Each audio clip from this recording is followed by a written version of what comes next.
I want to thank Casey Smith and Barstool Sports and Dave Wannstedt. Told great stories. Lucky to have them today on a Friday. Both in studio, by the way. How about that? Like in studio.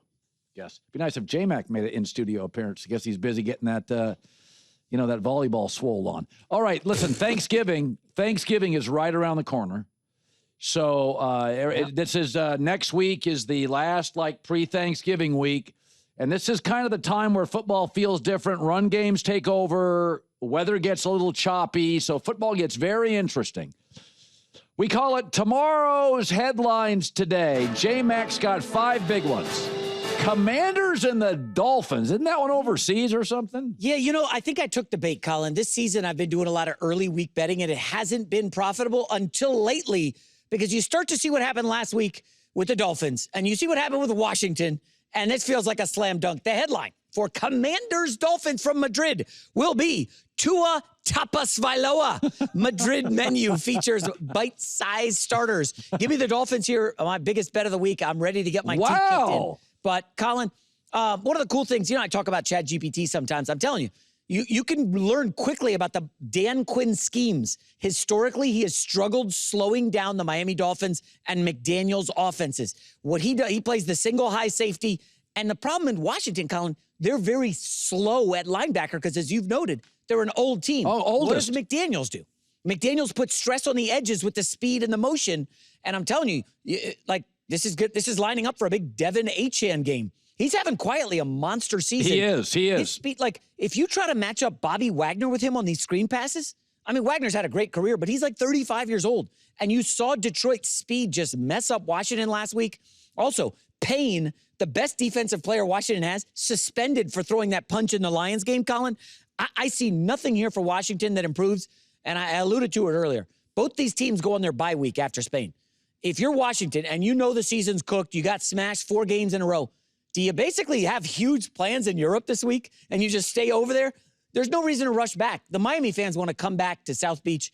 I like the Dolphins here. Big. All right. Tomorrow's headlines today. Another Florida team, the Buccaneers and Baker go to Buffalo. Yeah, it's interesting. Tampa was so good for first half of the season. They've slowed down a lot. What is happening? The headline for Bills Tampa Bay will be Captain Cooked. RB waves bon voyage to Bucs defense. This is as you alluded to earlier, big running weekend.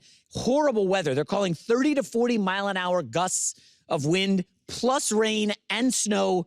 That leads to heavy James Cook action. And again, this is a Tampa defense. I didn't see them slowing Trayvon Henderson last week, did you? Henderson had a monster game. Tampa really struggled slowing down Drake May in the big plays. Who does big plays better than Josh Allen? Cook. Now, no Dalton First Aid. That's his new nickname, Dalton Kincaid. He's hurt again. So I do worry if they have to throw, but in this wind, I don't anticipate it. I think Josh Allen runs a lot. And I think one of the craziest stats I've seen this week, Colin, Baker Mayfield, last 3 games, has 0 rushes for 0 yards. That is absolutely puzzling. Given his legs have been a huge weapon for Tampa earlier this season, you got to wonder how the oblique injury is. Chris Godwin ruled out. Bucky Irving ruled out again. Yep. Tampa's in some trouble here. I don't know if Atlanta can gain ground or Carolina, but I do think Tampa takes one on the chin here. Tomorrow's headlines today. Big one. Chiefs at the Broncos. So the guys on staff, to give you a peek behind the curtain, they ask for the picks, and I'm struggling a bit this week, and I'm like, I have a brand in the NFL, and that's going against a certain team. The headline for Broncos Chiefs will be, there's Bo Use crying. Chiefs Mahomes sick for Arrowhead. I'm on an island here, Colin. Give me the Denver Broncos straight up, taking down Andy Reid and the Chiefs. How about this? Andy Reid, 22-4 off a bye, 6-1 with Mahomes. Everybody's citing all the Andy Reid rest stats and how great Mahomes is, how he owns this division. Colin, I'm throwing it all out the window. This is not last year's Chiefs team. Last year, as you said, 11-0 in one-score games. You know who's dominating one-score games this year? Bo Nix in Denver. I know they've had slow starts. And if you watched them last Thursday against the Raiders, there's no way you can bet them this week. Well, I watched it, and I'm saying that's an aberration. I look at some of these things. Bo Nix last year, first meeting with Spags and Reed, 22 of 30, Yeah. 215 yards, Yeah. 2 touchdowns in Arrowhead. Remember that game? They had a lead and ended up blowing it. How about the Chiefs, Andy Reid and Mahomes, for whatever reason, they're struggling against pressure. Remember, Mahomes was 3 for 16 under pressure against Buffalo.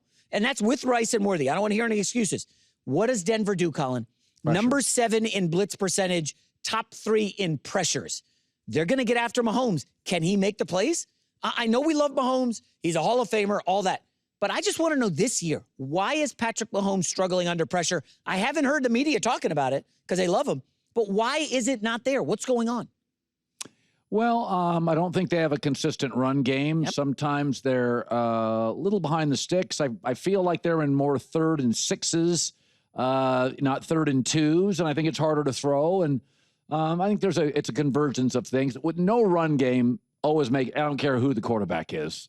Just everybody, Jared Goff, Seattle, they're so good on the road. Why? Because Sam Darnold has a run game. When you go on the road, run games and defense travels. The passing game and the protection doesn't always travel. Now, this is expected to be the first game back for the Ohio State left tackle. Josh Simmons. He's expected to play, returning from that weird absence. And they struggled without him protecting against the Jags and also against Buffalo. Colin, we'll see what he's made up. Denver's pass rush is kind of nasty. Tomorrow's headlines today. Listen, it's a good one. One of the many good games this weekend. Detroit Lions at Philly. Yeah, your guy, Dan Campbell. I feel like you have a bit of a man crush on Dan Campbell. You're now Midwestern. He is like Mr. Midwest. The headline for Lions Philadelphia will be, "This is how we do it." Eagles built for the big dance. Colin, I'm all over the Eagles here.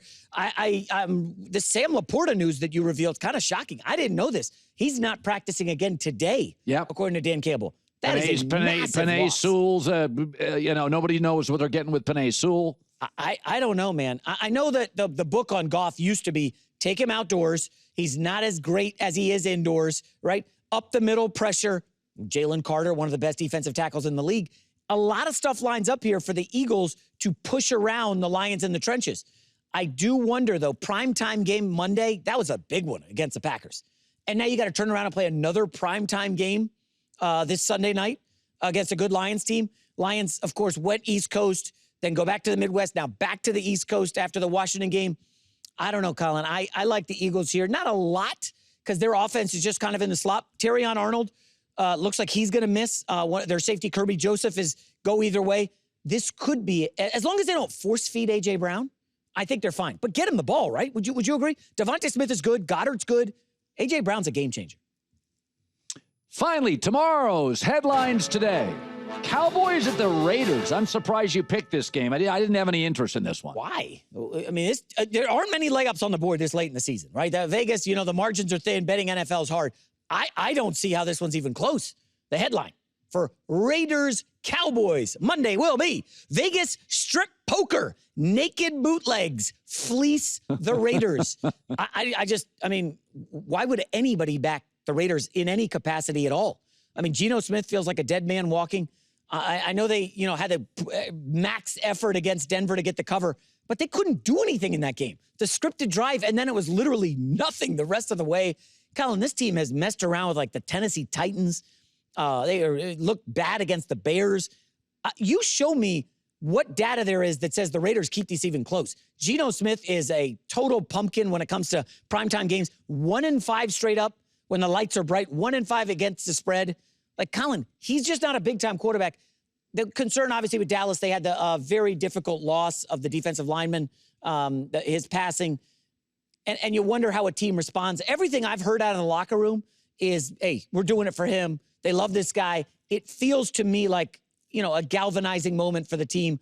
I think Dallas goes and serves notice here coming off that Arizona loss. I think they, at least 35 points against this Raiders defense.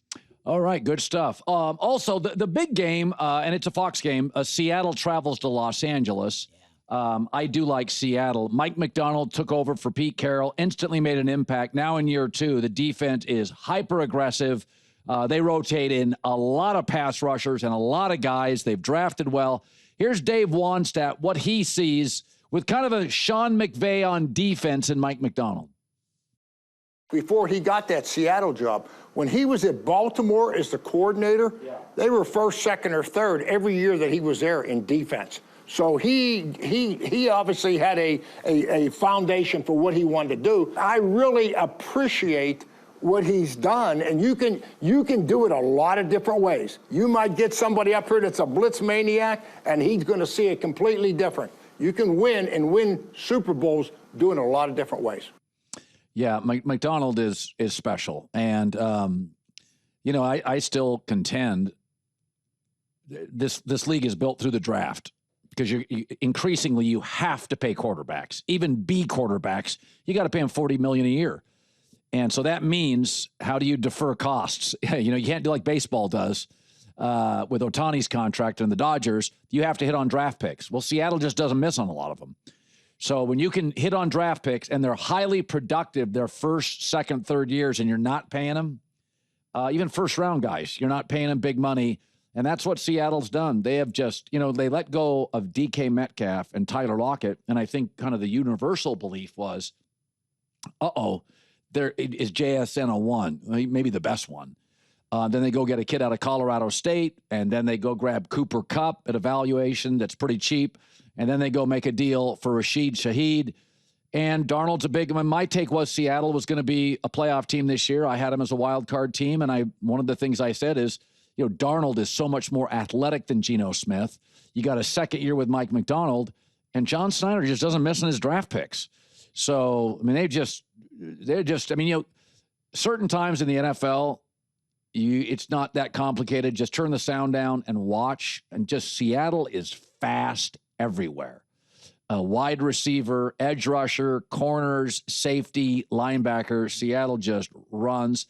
And, the advantages of all those West Coast teams, the LA teams, they got pretty warm weather.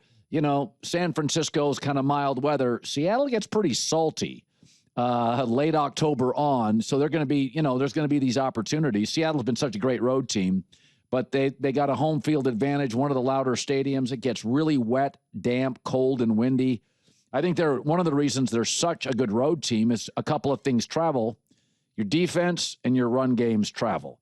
A lot of times, warm weather team goes into cold weather. The vertical passing game does not travel. But Seattle's built to travel. 10 straight road wins, and a lot of them comfortably. So I like Seattle close in that, 27-26, 28-27, 24-23 feel. First things first next.